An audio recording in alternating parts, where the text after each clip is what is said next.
Comenzamos el bloque informativo en Extra News.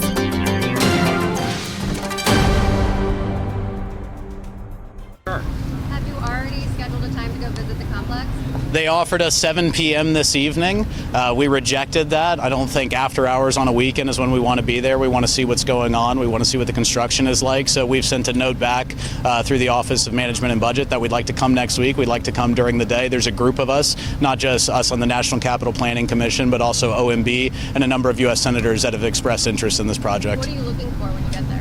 Number one, we want to know if what the Fed chair said was true. He said all of the design plans have changed from all of the features that have been much discussed in public, the gardens, the beehives, the VIP elevators, the water features. He said all of this has changed. We just want to know whether or not that's true. We want to see it for ourselves. And I'll also be asking for, which I have in front of the National Capital Planning Commission already, I would like all of the revised plans since 2021. I just got the binder in my office. I posted it online. Nothing's been submitted to the commission since 2021. And we just want to know either the plans changed or they didn't.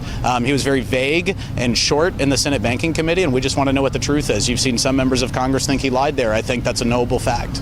Do you have an update on when we might see another rescissions package transferred now that the first one is? Probably soon. Soon? Maybe a little more? That's all I got for you right now. What do you want to rescind?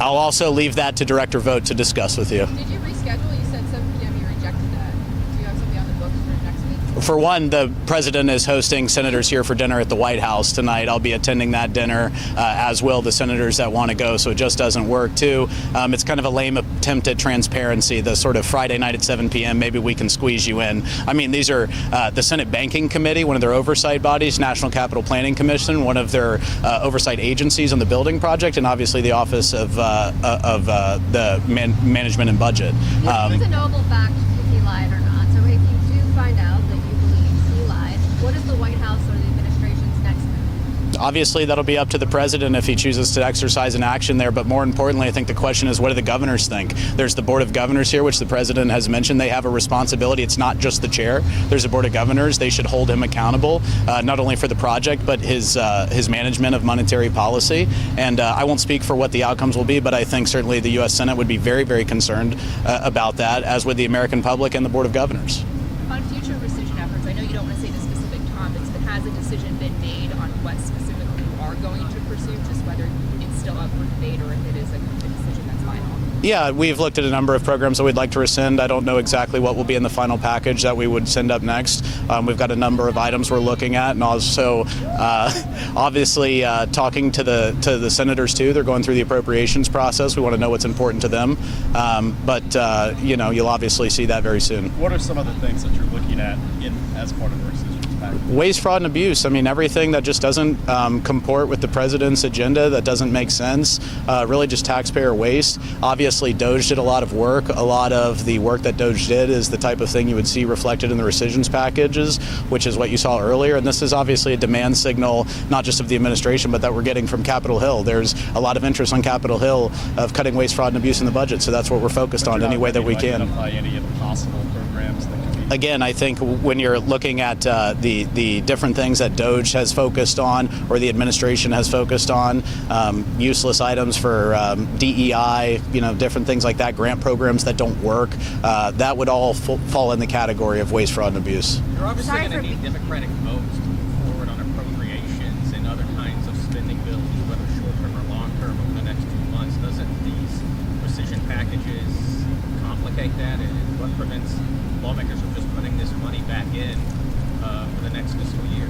Obviously, lawmakers have their prerogative, and we'll work through that process, as we go. What's important is to focus on the win. We just did a rescissions package that hasn't been done in a really long time. It passed through both chambers. Obviously, there's not a good argument for keeping these programs, and I think it's really just indicative of the fact that there is room for more scrutiny and review of what has been appropriated. So, sorry if you already addressed this, but can you talk about the site visit that the administration is planning to the Federal Reserve site and what you're seeking and what that will happen? Yeah, I did address that at the beginning. They offered at 7 p.m. tonight. That doesn't work for a number of people, and it's also a lame attempt at transparency. We'd like to see it next week, and what we're really focused on is just getting our eyes on it. Again, the plans say one thing, the Fed chair says another about what the current plans are. We want to know what the truth is. I want a copy of the records that are in between those two things, which is what he said in his June 25th testimony in front of the Banking Committee and what was submitted to the National Capital Planning Commission back in 2021. We just want to know what the truth is. That's all we're asking for. And as I just mentioned over there, in the building plans themselves, which you can go see on the National Capital Planning Commission's website, they talk about the architecture of the building literally being a connection to the openness and transparency with which the organization intends to operate. They put that right in their design principles section. So if it is true that they want to operate with openness and transparency, there should be no reason not to let us in. I also want to emphasize what these costs actually look like. People say $2.5 billion. He says, well, we had to build underground. Well, we've had changes, all of these things. Well, if you look at today's dollars, the United States Capitol costs approximately $2.1 billion to build. It has underground tunnels. It has underground structures. It houses 5 times the staff. It has 5 times the square footage. And you saw Director Vogt put out that it's over $1,900 per square foot for the renovation. That's more than twice the average cost of a federal historic building's renovation. Of the square footage per employee, it's over 500 square feet per employee. That's like 3.5 times the average federal government employee's square footage per employee in buildings. So all of these things don't really add up. And he has said that this project has been managed tightly throughout the process. Well, that's not true. He's often referenced the Office of Inspector General that they've been reporting to. Back in March 2021, the Inspector General put out a report, and recommendation number 1 is the first thing you need is a project management policy. You have no policy with which to manage budgets, manage timelines, guidelines for how you're going to hold contractors accountable. There was just none of that. And of course, they responded and said, yeah, you're right, we'll work on that. That's basically what they said. But the idea that this has been tightly overseen since 2017 is just not true. The Inspector General themselves said it. You were able to get through President Trump's enormous domestic policy agenda. There are still a lot of concerns from Republicans who believe that the American people aren't completely sold on it. What is the White House going to do to help these people ahead of the midterms sell this bill? It's just about talking about what's in the bill, and what's in the bill is really popular. It's everything the president campaigned on. No tax on tips, no tax on Social Security, no tax on overtime pay. Obviously, we have a historic amount of border resources. We've closed the border. I mean, literally 99% drop in border crossings. The border is actually under control. Golden Dome, all of these things that we ran on is just all that we have to tell the American people that it's done now. And what's really important is they're going to see it. They're going to see it in their tax returns, particularly with the tax cuts. All of these tax cuts are retroactive to 2025. So when they file their return in April of 2026, they're going to see that everything we promised we would do, we did. Is Trump's political operation going to put money behind promoting the bill and trying to help these people? I've seen the outside political operation put money behind it already. I wouldn't be surprised to see them do it in the future. Obviously, this is a very politically attuned president. This is a president that won every swing state. This is a president that won 80 million votes, the most votes of any Republican ever. This is a president that moved the majority of the counties in this country to the right. And by the way, that's still happening. I'll point out the state of Pennsylvania, right? 4 swing House districts there. Back in November, on election day, there was maybe 120, 130,000 more registered Democrats than Republicans in the state. That's been cut in half in the last 6 months. It's still trending in the Republicans' direction. You look at the generic ballot, it's running 4 or 5 points ahead for Republicans than it did at the same time in 2018 or 2022. So all the political winds are really blowing in favor of the Republicans. Would all this be happening with the project if President Trump was happy with the monetary policy? Again, a number of people have raised concerns about this project, including the Inspector General going back to 2021, including the Senate Banking Committee back in June. This is not just our opinion. This is the opinion of many looking at this. And again, the Office of Management and Budget said, well, why do you have all of these ballooning costs, 30% cost overrun? I mean, never mind the 2.5, it cost 1.7 to begin with. Now it's ballooned 30+% to 2.5, maybe headed to 3. They said, why is that? And he's basically said, well, the cost of labor went up, the cost of materials went up. Well, as the Fed chair, who is being roundly criticized for failing to effectively manage the economy, for being too late on managing inflation, for being too late to cut interest rates, I mean, why do materials and labor prices go up? From inflation. To do with the President Trump's disappointment with monetary policy?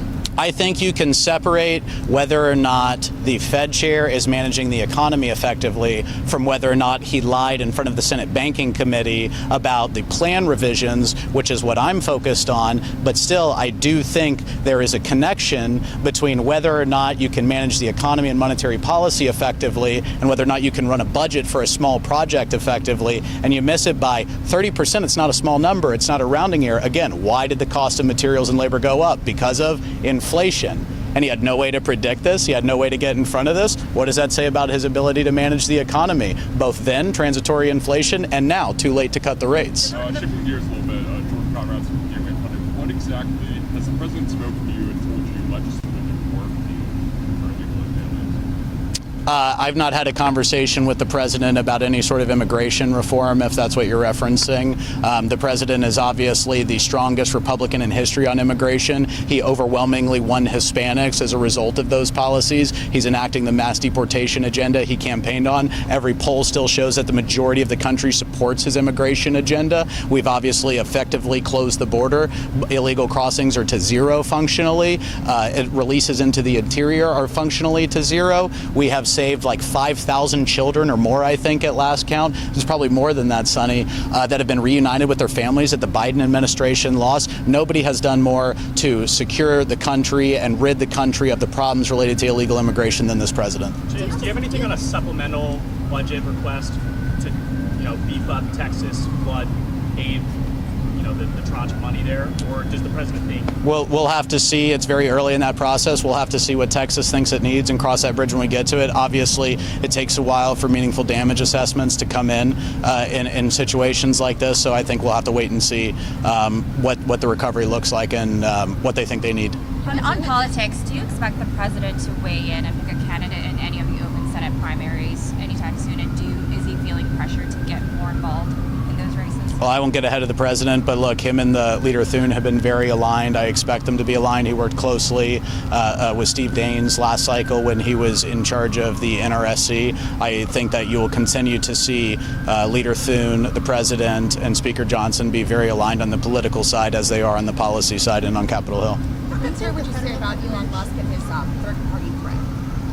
I don't know what to make of that. I don't know where that's going or if he'll follow through with that. And frankly, I'm not focused on it. I'm focused on the president and his agenda. I think that if Republicans enact the agenda that the president campaigned on, which basically, all the boxes are ticked on that as of the passing of the big, beautiful bill, I think voters will reward them for that. It's a novel concept to do what you campaigned on once you get in office. That's not that common, but it's what this president's done. It's what the Republicans on Capitol Hill have done, and I think that'll inure to their benefit at the ballot box. One more and then I gotta go, sorry. Do you have anything about the tariff for Europe? Go ahead. Anything about the European tariff? Any update that you can share with us? I have nothing to update other than to say everybody is coming to the president and saying, what can we do to make a deal? Everybody wants access to the United States market, and we're collecting so much money in tariffs. The president was right. Again, no inflation. We had a surplus last month, $27 billion.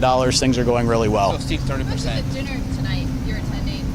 How many who's attending? Do you know who's attending and what will be discussed tonight? Senator? It's just social. It's just a thank you to the Republican senators on Capitol Hill and many of their spouses that are attending. I don't think there's full attendance. Obviously, it's a weekend, but there's a robust attendance, and it's really just a thank you for working together to pass the great agenda.